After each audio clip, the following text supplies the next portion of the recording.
janji Allah kepada orang yang berdoa. Makanya doa itu benar-benar senjata orang mukmin, melebihi senjata apapun yang dimiliki oleh seseorang. Paling dahsyat itu kalau punya doa. Jadi kalau orang yakin kepada Allah, maka dan keyakinan dia kepada Allah lebih besar daripada keyakinan dia kepada apapun, maka selama dia masih bisa berdoa kepada Allah, dia tenang. Ada masalah dikit, oh Ilahi. Ada masalah dikit, Ilahi. Ada masalah dikit, Rabbi. Terus saja. Ada masalah sepele apapun, minta ke Allah. Ada masalah apapun, minta ke Allah. Dan kata Nabi, janganlah kalian menjadi lemah dalam berdoa, karena sesungguhnya tidak akan binasa seseorang selama dia masih berdoa kepada Allah. Itu hadis Nabi dari Aisyah. Janganlah kalian menjadi lemah dalam berdoa, artinya jadi pundung, jadi putus asa dalam berdoa, karena tidak akan binasa seseorang selama dia masih berdoa kepada Allah Subhanahu wa taala. Jadi kalau kita masih terus mengharap dan meminta kepada Allah, kita nggak akan binasa, kita nggak akan kalah, kita nggak akan rugi. Dan kata para ulama, segala sesuatu di dunia ini akan pergi dan tidak kembali. Ini clue penting nih, bisa dicatat. Segala sesuatu di dunia ini akan pergi dan tidak akan kembali kecuali doa. Dia pergi dan dia pasti akan kembali. Segala sesuatu kalau udah pergi di dunia ini nggak akan kembali lagi. Kalau pergi di sini maksudnya pergi kepada Allah. Tapi kalau doa pergi ke Allah, dia pasti akan balik lagi kepada yang meminta. Satu-satunya yang pergi ke Allah dan kembali di dunia ini hanyalah doa. Makanya ayat ini kalau kita kasih judul adalah janji Allah kepada hambanya yang berdoa. Allah berjanji, apa kata Allah? Inni qaribun. Aku itu dekat. Maksudnya gak mungkin aku gak dengar doa kalian. Begitu kita berdoa, kita pikir, Allah dengar gak ya? Jangan-jangan kok doa saya belum diijabah, kayaknya Allah gak dengar yang kemarin, saya harus keraskan lagi suara saya.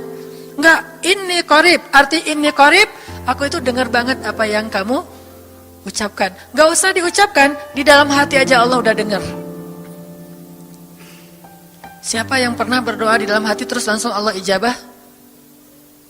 Rasulullah. Coba teman-teman buka awal juz kedua. Ayat surat Al-Baqarah ayat 144. Itu gara-gara Nabi ada harapan di dalam hati tapi gak berani ngomong gitu ke Allah. Cuma dipendam di dalam hati doang. Tapi langsung diijabah oleh Allah. Ayat surat Al-Baqarah ayat 144.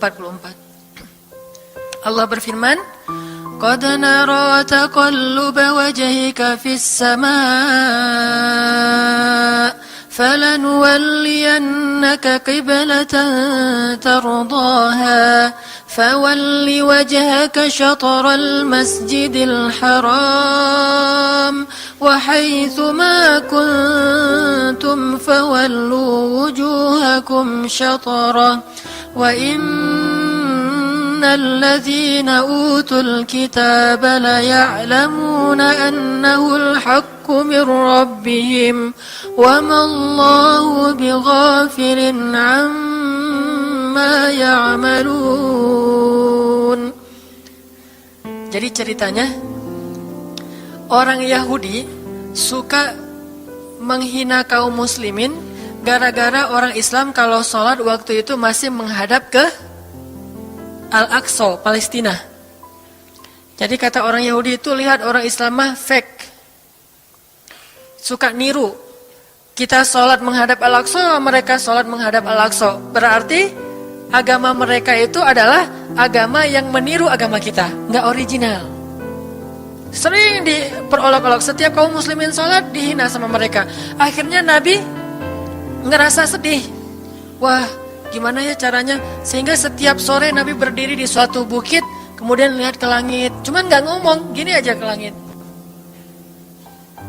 Membatin, bayangin. Pernah nggak teman-teman membatin ke Allah? Ini yang harus kita coba lakukan. Belajar membatin kepada Allah. Itu romantis banget. Jadi duduk sendiri. Allah, ngomong gitu dalam hati. Dan yakinlah ini qarib, Allah tuh dengerin. Jangan pikir saya kayak ngomong sendiri, kayak orang kurang waras. Enggak, Allah itu mendengar. Jadi kita batin aja sama Allah, ngomong dalam hati. Ya Allah, saya tuh lagi gini, ada masalah. Ngomong dalam hati kita, please Allah, please gitu ya. Nah, itu kalau kita membatin, inni qaribun wa asirru qaulakum aw ijharu bih innahu alimun bidzatis sudur. Jadi Nabi nggak enak mau ngomong, ya Allah tolong dong pindahin kiblat dari Masjidil Aqsa ke Masjidil Haram. Soalnya daripada dikata-katain melulu sama orang Yahudi, mau ngomong kayak gitu tuh nggak enak sama Allah. Malu Rasul ke Allah. Masa kiblat aja minta dipindahin. Akhirnya Nabi cuma ngelihat ke langit aja tiap hari. Udah selesai pulang. Besok lihat lagi ke langit. Turunlah ayat ini. Sesungguhnya kami telah melihat bagaimana kamu selalu menengadahkan wajahmu ke langit. Maka kami palingkan kiblat ke arah yang kamu sukai. Coba lihat. Turun wahyu untuk merespon doa Nabi yang bahkan belum diverbalkan. Belum diucapkan dengan kata-kata, tapi Allah udah ngerespon. Gimana caranya biar kita bisa kayak gitu? Melihat seorang cewek cantik, kayaknya kerudungnya solehah gitu ya. Kuliahnya di UIN misalnya. Atau di pesantren mana gitu. Ternyata pas kita tanya-tanya ke teman-teman kita, oh dia tuh lagi belajar Al-Quran di masjid. Sekarang lagi hijrah banget. Bahkan udah hafal juz amma, juz 30, Masya Allah. Terus dalam hati, aduh ini kayaknya cocok menjadi ibu bagi anak-anak saya. Wih. Tapi dalam hati kan gak berani ngomong nih.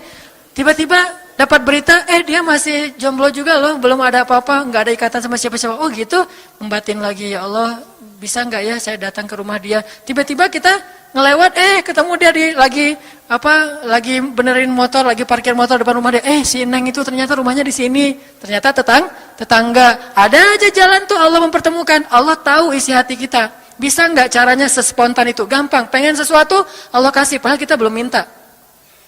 Ini kan keajaiban doa nih. Cuman kita seringnya ngerasa udah minta berkali-kali kok nggak dikasih-kasih. Kita belajar sekarang. Rasul nggak usah minta pakai verbal, cuman membatin doang dalam hati, Allah udah ngasih. Pernah nggak teman-teman ngerasa kayak gitu? Ada kepengen sesuatu, tiba-tiba terwujud. Pernah kan? Tapi kepengennya yang baik-baik. Pengen misalnya, aduh, saya pengen banget umroh. Cuman mau ngomong kayak gitu mah, saya mah orangnya kayaknya nggak mungkin bisa umroh kalau ngandalin harta. Orangnya nggak mampu, kerjanya juga pas-pasan, gimana mau umroh untuk makan aja susah. Tapi pengen banget dalam hati kita. Dan itu rindunya tuh rindu banget. Setiap kali ngelihat video atau tayangan di TV tentang umroh dan haji, menitikkan air mata. Saking kangennya ke Baitullah. Allah tahu itu dalam hati kita. Tiba-tiba ada jalan. Ada aja jalannya. Dan bisa dikasih sedekah, bisa juga hadiah, bisa juga door prize, bisa juga macam-macam. Pokoknya ada jalan aja, tiba-tiba bisa umroh. Dan saya sering banget membawa orang umroh. Di antara jamaah itu selalu ada 1 atau 2 orang yang umrohnya itu miracle, keajaiban dari Allah.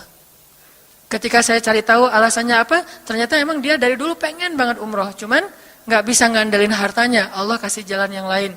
Bukankah Allah itu memampukan yang diundang, bukan mengundang yang mampu? Kan itu yang sering kita dengar kan? Allah tidak mengundang yang mampu, tetapi memampukan yang diundang. Kalau udah Allah undang, pasti mampu. Kalau Allah nggak ngundang, walaupun dia mampu nggak akan bisa. Jadi Allah bukan mengundang yang mampu, tetapi memampukan yang diundang. Sehingga kita kalau hati kita kayaknya pantas diundang, Allah undang tuh. Begitu juga dalam urusan rezeki. Aduh, saya pengen kerjaan yang kerjaannya itu lebih halal, lebih nyaman, bisa sholat berjamaah tepat waktu, ada waktu juga buat keluarga, bisa juga berdakwah ke teman-teman. Akhirnya membatin kita itu karena kuat banget, Allah wujudkan. Ini artinya Allah qaribun, Allah maha dekat. Sehingga kalau kita pengen doa kita itu powerful, belajar dari as-siqah billah. Tips pertama adalah as-siqah billah. Percaya deh sama Allah.